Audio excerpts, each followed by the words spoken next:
Shabbat Shalom, my friends. Well, this is a time of actual celebration. No, it's not a celebration of the fact that on this date in 2104 BCE, apparently Noah's Ark came to rest on the top of Mount Ararat. We'll discuss that perhaps at a later time, but no, that's not the reason of our celebration.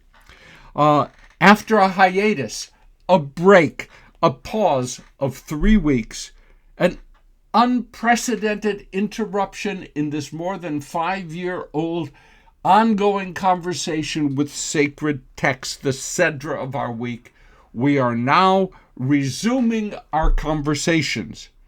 Even as we look forward to another set of uninterrupted study for 5 years, because the text is so filled with possibility and exciting thought and penetrating insights. Despite the daunting complexities involved in satisfying all of the health and security requirements that must be met before one can now, in this COVID-19 world, travel to Israel and then travel back to the United States, we made it.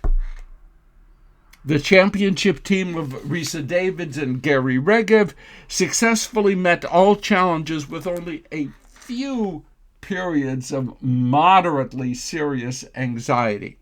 And I, as my wont, dutifully followed all of their instructions. I was good that way. Our quarantine upon entry lasted only 4 hours, not the 1 week or the 2 weeks that we had been led to believe. And then, after the 4 hours, Israel opened up before us in all of its joys and wonders. It was overwhelming to meet with so many of our family and friends and colleagues. It was overwhelming to encounter what seemed like an endless flow of love toward us. And it was overwhelming to see how the Israel Movement for Progressive Judaism, IMPJ, Israel Movement for Progressive Judaism, has continued to gain new respect and ever stronger legal status and a growing market share among Israelis. Fabulous. Okay, we were also invited to spend time with MK, member of Knesset, Reform Rabbi Gilad Kariv, in the private dining room in the Knesset so we could listen into the gossip and participate in some of that. And we were really overwhelmed when the president of Israel, Mr. Isaac Herzog, Bougie, graciously invited us to spend a half hour with him in his office for conversations that ranged from the seriously political to the sometimes hilariously personal.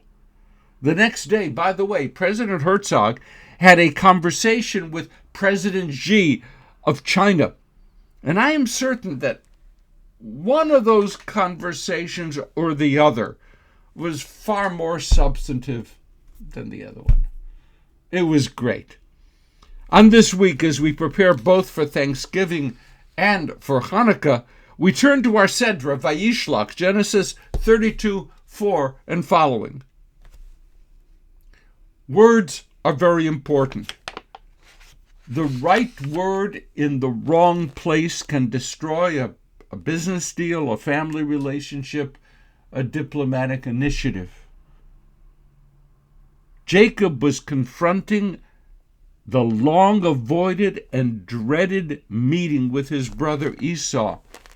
So how is Jacob feeling at this point? The text says, Vayira Yaakov Ma'od, not hard to translate. Sometimes just, this is not hard. Vayira Yaakov Ma'od, Jacob was very afraid.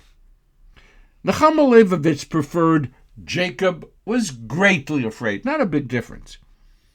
By the way, the great horror classic The Fly, love that, made famous the phrase, be afraid.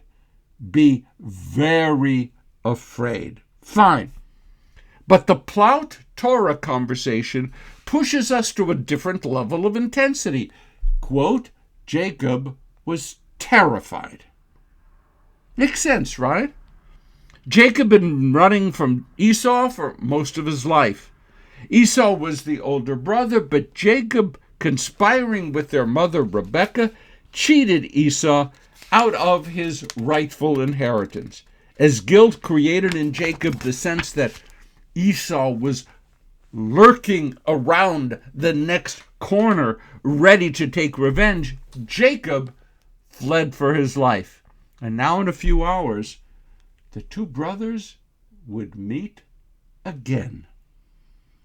And Esau, by the way, was accompanied by a serious military force. So was Jacob afraid? Oh yeah, definitely. Was he very afraid? Probably. But was he terrified? If I were in Jacob's robes right then, I probably would have been terrified. Jacob had worked for 2 decades to build a life for himself, a standing of respect in the midst of his extended family. He had gained wives, kids, wealth, and now he stood to lose it all. What would the dawning morning bring? Fear is not always such a bad thing under the proper circumstances. Fear can prod one to analyze conditions more carefully. Fear can move one to seek out allies. Fear can expose elements of reality that we might otherwise have chosen to ignore. Fear can motivate us to do an accurate analysis of our strengths, what we will be bringing to the table. Fear can even serve to sharpen the edges of our minds. Fear can add a strong dose of reality to our view of the world. That dose of reality, no matter what, there are no guarantees ever. But too much fear can paralyze us. Fear can shut down those processes in our minds that help us to retain mastery over our emotions. Fear can propel us into disastrous, impulsive actions. Fear can strip away from us the capacity to accurately read non-verbal cues.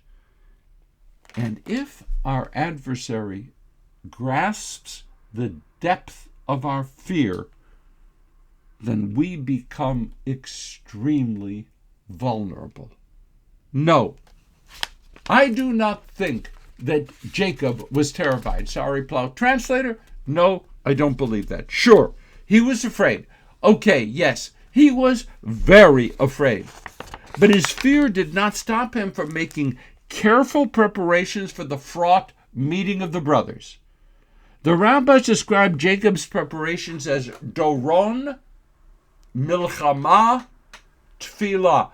Doron, gifts. He prepared gifts to send forward to Esau. Milchama, he rearranged his family, divided them up, set them up in such a way that first of all, they would appear before Esau as showing respect and dignity to the opponent, but also divided in such a way that if indeed Esau fell upon Jacob and his community, then perhaps some of Jacob's family could be saved.